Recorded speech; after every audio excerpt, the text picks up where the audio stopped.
Le train Intercity 4200 en provenance de Nancy et à destination de Lyon-Perrache va entrer en gare voie C. Cela faisait 6 ans qu'on attendait cette annonce en gare de Neufchâteau, alors il fallait la célébrer. Après avoir été suspendue en 2018 pour cause de travaux en gare de Lyon-Pardieu, la ligne 15 en provenance de Nancy a enfin été rétablie ce dimanche.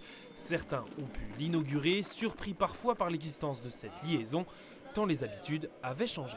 Je suis de Toulon et je suis venue chez mon amie à Épinal. Le chemin allait, donc je suis venue Toulon-Colmar. Elle est venue me chercher à Colmar. Alors là, ça facilite quand même les choses. Oui, et là, je ne trouvais pas de billet qui ne passait pas par Paris. Donc c'est elle, en 10 minutes, elle a dit « Oh, mais il y a Neufchâteau ». J'ai beaucoup de chance parce que comme c'est à partir d'aujourd'hui que je devais descendre chez ma fille qui s'est blessée, donc voilà, donc c'est formidable. Autrement, je ne sais pas comment j'aurais fait. Parce qu'avant, c'était compliqué. Je pense. Surtout au niveau tarif.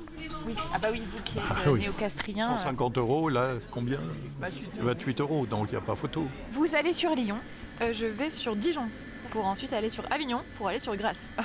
Un périple malgré Je tout. descends toute la France là. Oui. Donc bien contente que le train vienne jusqu'à Neufchâteau quand même. Pour éviter de prendre les Blablacar depuis Grasse, moi c'est sûr que ça va plus vite quand même. De quoi faciliter les déplacements vers le sud de la France, devenus très compliqués ces dernières années pour les voyageurs au départ de l'ouest vosgien. Les syndicats avaient même revêtu les costumes de circonstance. Le trajet, c'était de monter par Strasbourg, Nancy-Strasbourg ou Nancy-Paris pour redescendre à Dijon ou Lyon. Donc là, c'est un beau cadeau de Noël, j'imagine. C'est un beau cadeau de Noël. C'était voulu et demandé depuis des années grâce à la pression de la CGT Cheminot et de l'association des usagers auprès des élus. C'est une belle victoire pour la ville de Neufchâteau. On connaît l'importance pour les territoires d'être désenclavés. Et la ligne 15, c'est la ligne historique qui dessert le sud de la France. Il y avait quand même une incompréhension importante de voir la Lorraine reliée par Marne-la-Vallée. Donc ce retour, c'est le fruit d'un travail et un engagement de l'ensemble des acteurs du territoire. Et parmi eux, la Durne, l'association de défense des usagers du rail de Neufchâteau et ses environs, qui a beaucoup milité pour réhabiliter cette ligne. Il a fallu absolument qu'on fasse tout pour récupérer quelque chose, alors que la SNCF ne voulait déjà pas remettre de TGV. Mais voilà, si on a quelque chose à la place, là maintenant c'est un train intercité, bon c'est déjà ça. Il va seulement jusqu'à Lyon. L'an prochain, il y aura 2 allers-retours au lieu de 1. Et par la suite, on espère bien avoir des trains d'équilibre du territoire qui descendent jusqu'à la Méditerranée. Avec pourquoi pas le retour du train de nuit, l'un des chevaux de bataille de l'association. Pour l'ex-député de l'Ouest vosgien qui a beaucoup défendu le maintien de la ligne à l'Assemblée nationale, l'objectif est désormais de lui redonner de l'attrait. L'offre créera la demande et on redonnera l'habitude aux gens de prendre le train à partir du moment où le service existe, où on a un service efficace, régulier, à des prix attractifs également.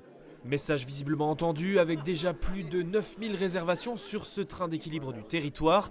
Pour relier Neufchâteau à Lyon, il va falloir compter 15 € minimum et 3h30 à bord d'un train régional qui sera remplacé par des voitures corail en 2028. D'ici là, le financement prévisionnel partagé entre l'État, la région Grand Est, les départements du 54 et des Vosges, mais aussi des collectivités, est estimé à plus de 48 millions d'euros.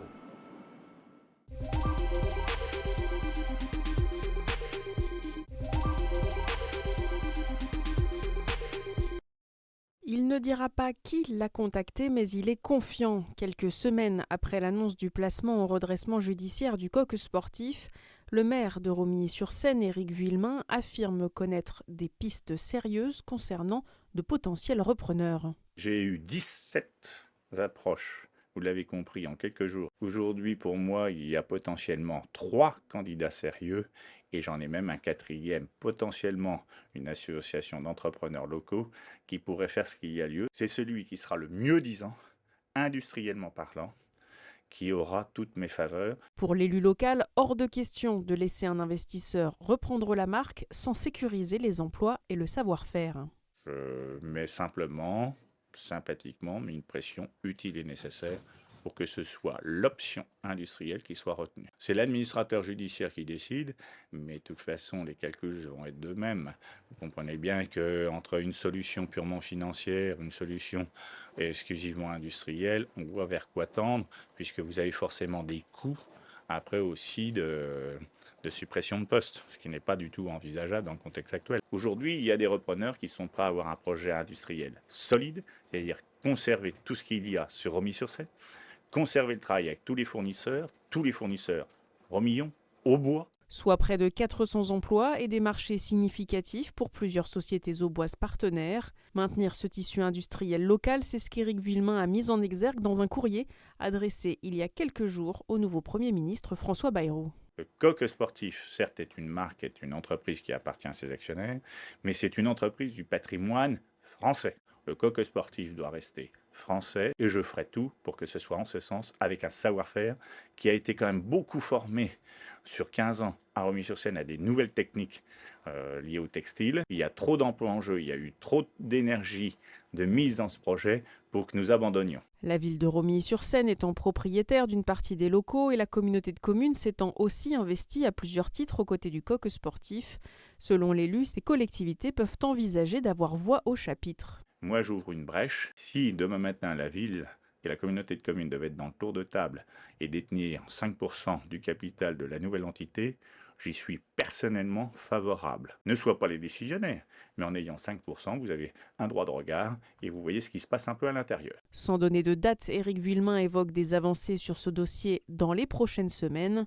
Pour l'heure, l'actuelle maison mère du Coq Sportif, la société d'investissement suisse Eresis, n'aurait, elle, pas communiqué ses intentions. «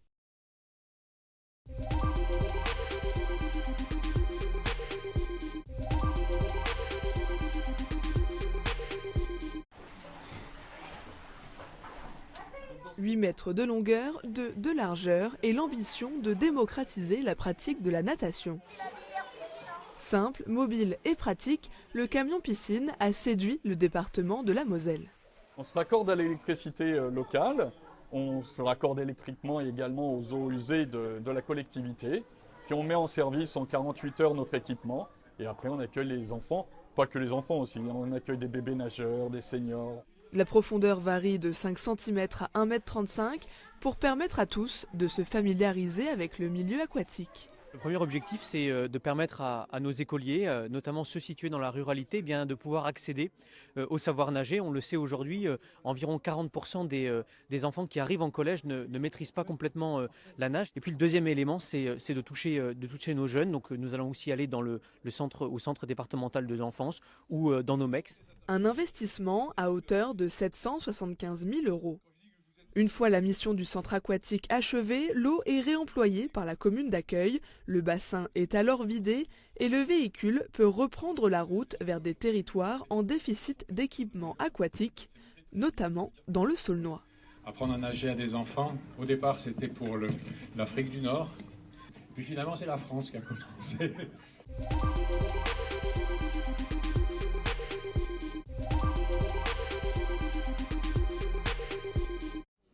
Vous pouvez m'expliquer ce que vous êtes en train de faire?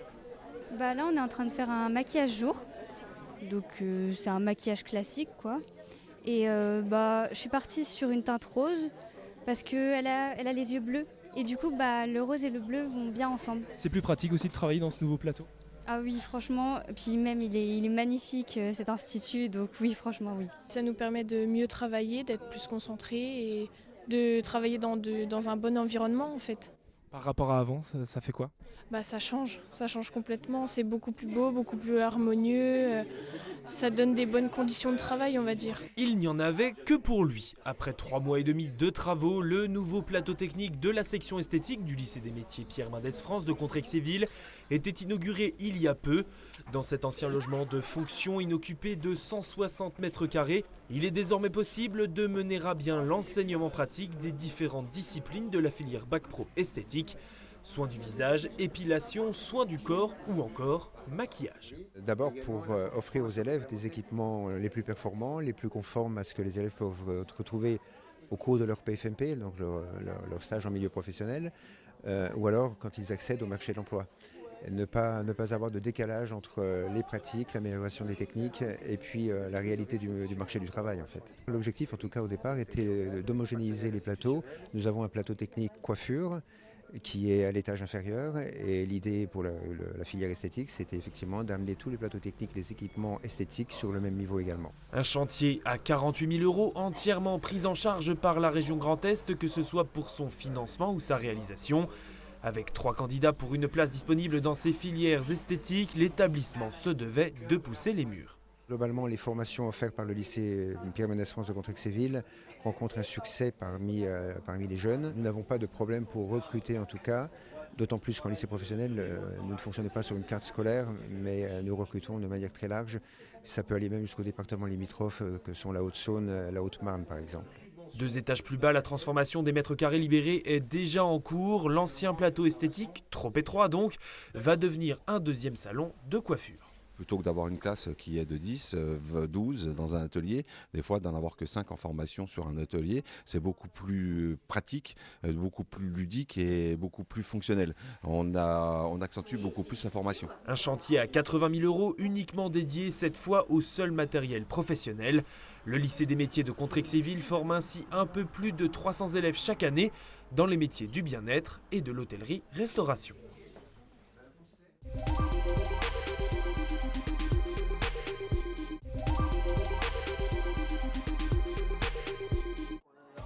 Bonjour monsieur, est-ce qu'on peut vous offrir pour les fêtes d'un éthylotest? Allez-vous consommer de l'alcool pour les fêtes? À cette question, les réponses divergent. Un petit peu pour fêter? Pas du tout. Pourquoi? Parce que je bois pas. On peut très bien s'amuser sans alcool, mais ça rajoute quand même quelque chose. Dans l'Hexagone, 8 Français sur 10 déclarent consommer de l'alcool le soir du 31 décembre. Les doses sont en fonction du degré de l'alcool. D'accord. Plus l'alcool est fort, plus la dose est petite. Pour prévenir les effets néfastes de l'alcool au volant, quoi de mieux que de les tester? Et là, on va passer d'un instant à l'autre de 0 g à 1,3 g. C'était ludique, ça m'a bien montré comment on est quand on a pris de l'alcool et qu'il ne faut pas prendre le volant. Une sensation de ne pas savoir où je mets mes mains, de ne pas réussir à mettre mes mains où je veux. Et surtout de ne pas voir les choses où elles sont au bon endroit. La vision est troublée, on cherche une lumière, quoi. Donc c'est beaucoup plus difficile avec 1,3 g que à jeun. Ça permet de mieux se rendre compte éventuellement de la vision qu'on peut avoir alcoolisée. En 2023, l'alcool au volant a causé la mort de 944 personnes sur les routes de France. Alors, à l'approche des fêtes de fin d'année, l'association Prévention routière frappe fort avec une campagne dans 50 villes de France, dont Metz. C'est parti. Il y a 3 causes principales d'accidentalité en France. C'est la vitesse en première position et ensuite de très près, c'est l'alcool et la consommation de produits psychoactifs, des stupéfiants. Donc c'est 29% des tués sur la route. On a l'alcool qui est mis en cause dans ces accidents. Donc c'est un vrai problème. Un pourcentage qui monte à 46% la nuit. Pour les fêtes, soyez prudents, pensez à anticiper pour bien rentrer.